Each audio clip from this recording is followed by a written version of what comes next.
అంధకారంలో ఉన్న ప్రపంచానికి వెలుతురు ఇవ్వాలంటే మనం దీపంగా మారాలి, లేదా ఆ కాంతిని ప్రతిబింబించగలిగే అద్దంగా అయినా మారాలి.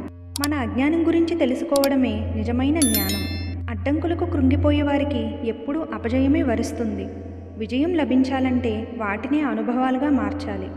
ఆలస్యం చేస్తే సులభమైన పని కష్టమవుతుంది, అలాగే కష్టమైన పని అసాధ్యంగా మారుతుంది. 10 మంది మనం చేసే ప్రతి పనిని ప్రశంసించాలని ఆరాటపడడం వల్ల మనలోని బలహీనత బయటపడుతుంది. మన ఆత్మీయులతో పంచుకుంటే సంతోషం రెట్టింపవుతుంది, అలాగే విషాదం సగం అవుతుంది. అసలే ప్రారంభించకుండా ఉండడం కన్నా ఆలస్యంగా ప్రారంభించడం ఎంతో ఉత్తమం. ఆత్మవిశ్వాసం లేకపోవడం అపజయాలకు గల ముఖ్య కారణం. కాలం విలువ తెలియనివాడు జీవితం విలువ అర్థం చేసుకోలేడు. గడ్డివామను తగలబెట్టడం వలన సముద్రం వేడెక్కదు. ఎవరో విమర్శించారనో హేళన చేశారనో ఉన్నతుల మనస్సు కలత చెందదు.